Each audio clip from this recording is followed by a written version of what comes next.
The first punch shattered glass designed to survive vacuum, and that was when the entire station realized the humans had finally snapped. It happened in Dock Ring C of Way Station Kepri, the last neutral port before the border wars. One moment, the air was thick with recycled oxygen and alien incense. The next, a human fist slammed into a Brakari noble's jaw hard enough to dent his exoskeletal crest. Silence followed, sharp, stunned, terrified. I remember thinking, so this is how it ends. But that was only the beginning. My name is Eli Mercer, former Terra Navy, dishonorably discharged, currently drowning regrets in a place called the Broken Halo.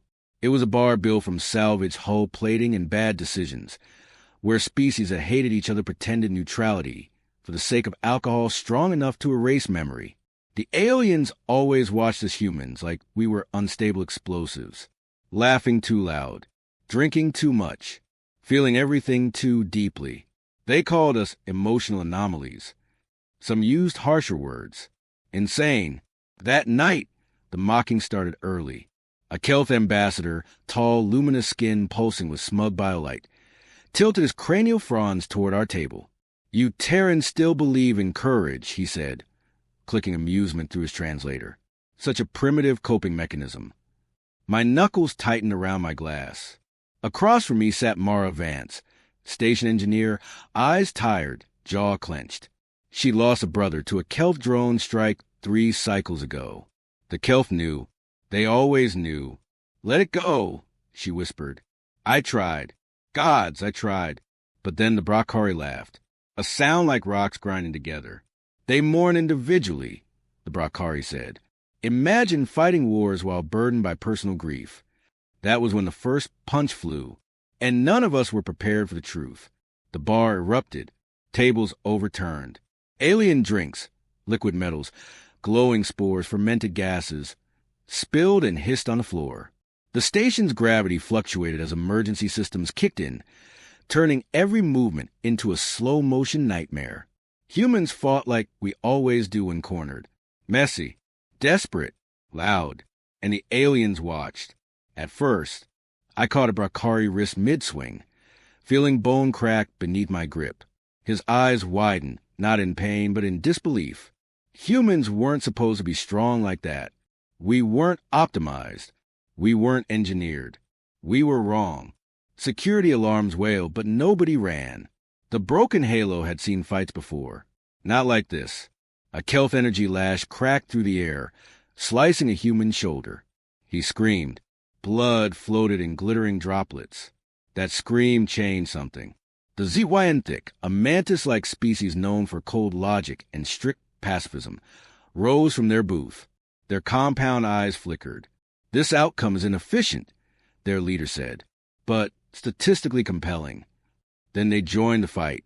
What I saw next changed everything. A Zywanthic slammed into a Brakari twice its mass, limbs moving with surgical precision. A Kelth leapt onto a table, biolight flaring like a war beacon. Even the soft-spoken Oralin, empaths who avoided violence at all costs, began projecting waves of raw fury into the room. The bar became a battlefield, and the aliens were smiling. Between blows, I locked eyes with Kelth female, her translator flickering. "Your madness," she said breathlessly, exhilarated. "It is contagious." That should have terrified me. Instead, I laughed, because for the first time since Earth burned, I wasn't alone in the chaos. But that moment of unity was fragile, and it was about to shatter. The station ceiling irised open as armored drones descended, weapons glowing. Waste Station Authority. No mercy. No questions. All combatants, stand down. No one did. A drone fired. Oralin went down, their empathic field collapsing into silence. Mara screamed. Something inside me broke. I charged the drone, knowing how insane it was. Plasma tore past my shoulder.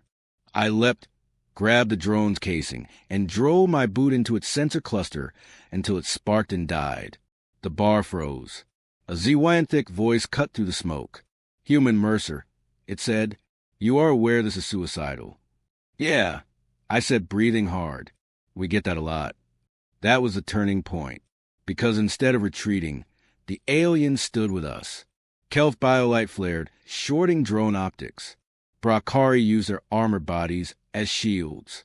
Zewyantic coordinated strikes with terrifying efficiency. Humans didn't lead. We inspired. The drones fell one by one. Afterward, the silence was heavier than vacuum. Dead bodies floated. Broken glass drifted like stars. And for a moment, no one spoke. Then the Kelth ambassador, the same one who mocked us, bowed. Deeply. We believed emotion was weakness, he said.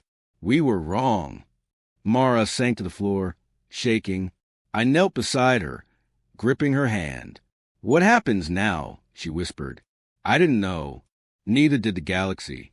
The authorities sealed Dockring C. Media feeds exploded across known space. The headline repeated everywhere.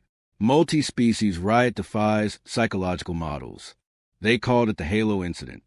But behind closed doors, something else happened. The Zewyantic requested human advisors. The Kelth invited Terran diplomats. The Orlin, once distant, asked humans how we survive grief without going extinct. I was summoned days later to a quiet chamber overlooking the stars. An alien council waited, faces unreadable. You are unpredictable, one said. Unstable, said another. Dangerously emotional, said a third. I nodded. We know. The Kelth leaned forward. And yet, when logic failed, when restraint collapsed, you charged death itself. I thought of my brother, of Earth's ruins, of Mara's scream. We don't fight because it makes sense. I said, we fight because someone we love is behind us. Silence followed. Then the Zewyantic spoke, softer than before. We wish to learn that madness. That was when I realized the truth. Humans weren't insane. We were catalysts. Years later, the broken halo was rebuilt. A plaque hung near the bar entrance, etched in multiple languages. Here, the galaxy learned that emotion is not a flaw, but a force.